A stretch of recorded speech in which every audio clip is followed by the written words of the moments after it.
ರೈತನ ಜೀವನದಲ್ಲಿ ಇದು ಯಾಕೆ ಇಷ್ಟೊಂದು ಆಟವಾಡ್ತಿದೆ, ರೈತನ ಯಾವ ತಪ್ಪಿನಿಂದ ಇದು ಬೆನ್ಬಿಡದೆ ಕಾಡುತ್ತಿದೆ ಹಾಗೂ ರೈತನ ಹೊಲದಲ್ಲಿ ಇದು ಕಾಲಿಡಬೇಕಾದ್ರೆ ಎಂಥ ವಾತಾವರಣ ಇದಕ್ಕೆ ಪ್ರಿಯವಾಗಿದೆ ಎಂದು ತಿಳಿದುಕೊಳ್ಳೋಣ.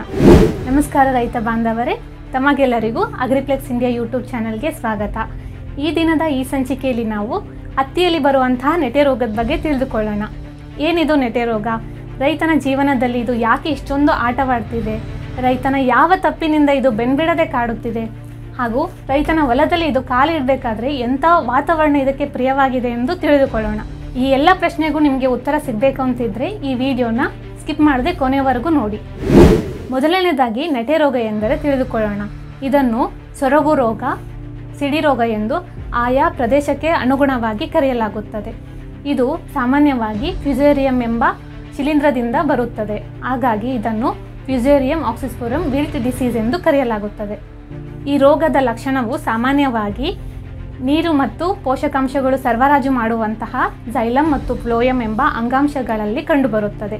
ರೋಗಕ್ಕೆ ತುತ್ತಾದ ಜೈಲಮ್ ಮತ್ತು ಫ್ಲೋಯಮ್ ಎಂಬ ಅಂಗಾಂಶವು ಮಣ್ಣಿನಿಂದ ನೀರನ್ನು ಮತ್ತು ಪೋಷಕಾಂಶಗಳನ್ನು ಇನ್ನಿತರ ಭಾಗಗಳಿಗೆ ಸರಬರಾಜು ಮಾಡುವುದಿಲ್ಲ. ಹಾಗಾಗಿ ಗಿಡಗಳು ಸೊರಗಿ ಮತ್ತು ಬಾಡಿದಂತೆ ಕಾಣುತ್ತದೆ. ಈ ರೀತಿಯಾಗಿ ರೋಗಕ್ಕೆ ತುತ್ತಾದ ಗಿಡಗಳು ಯಾವುದೇ ರೀತಿಯಾದ ಇಳುವರಿಯನ್ನು ಕೊಡುವುದಿಲ್ಲ. ಹಾಗಾಗಿ ರೈತನು ಸಂಪೂರ್ಣವಾಗಿ ಇಳುವರಿಯನ್ನು ನಷ್ಟವನ್ನು ಅನುಭವಿಸುತ್ತಾನೆ. ರೈತರು ಈ ರೋಗದಿಂದ ಆಗುವ ನಷ್ಟಗಳನ್ನು ತಡೆಗಟ್ಟುಕೊಳ್ಳಬೇಕಾದ್ರೆ ಸೂಕ್ತವಾದ ಕ್ರಮಗಳು ಯಾವುದ್ಯಾವುದು ಅಂತ ನೋಡೋದಾದರೆ, ಜೈವಿಕ ಶಿಲೀಂಧ್ರನಾಶಕವಾದ ಟ್ರೈಕೋಡರ್ಮ ವಿರಿಡೆ ಇದು ನಮ್ಮಲ್ಲಿ ಮಲ್ಟಿಪ್ಲೆಕ್ಸ್ ನಿಸರ್ಗ ಎಂಬ ಹೆಸರಿನಲ್ಲಿ ದೊರೆಯುತ್ತದೆ. ಇದನ್ನು 1 ರಿಂದ 2 ಲೀಟರ್ ಪ್ರತಿ ಎಕರೆಗೆ ಬಳಸಬೇಕು. ಅದಲ್ಲದೆ ಕೆಮಿಕಲಿಂದ ಕಂಟ್ರೋಲ್ ಮಾಡೋದಾದರೆ ರೋಕೋ 0.5 ಗ್ರಾಂ ಪ್ರತಿ ಲೀಟರ್ ನೀರಿಗೆ ಬೆರೆಸಿ ಬುಡಕ್ಕೆ ಕೊಡಬೇಕು.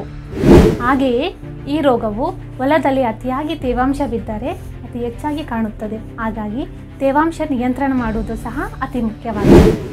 ಈ ವಿಡಿಯೋದಲ್ಲಿ ಮೆನ್ಷನ್ ಮಾಡಿರುವಂತಹ ಎಲ್ಲ ಪ್ರಾಡಕ್ಟ್ಸು ನಮ್ಮ ಅಗ್ರಿಪ್ಲೆಕ್ಸ್ ಇಂಡಿಯಾ ವೆಬ್ಸೈಟಲ್ಲಿ ಸಿಗುತ್ತದೆ. ಈ ಕೂಡಲೇ ಸಂಪರ್ಕಿಸಿ ಅಥವಾ ಸ್ಕ್ರೀನ್ ಮೇಲೆ ಹೋಗ್ತಾ ಇರೋ ನಂಬರ್ ಮೇಲೆ ಕರೆ ಮಾಡಿ ಸಹ ನೀವು ಆರ್ಡರ್ ಪ್ಲೇಸ್ ಮಾಡ್ಬೋದು.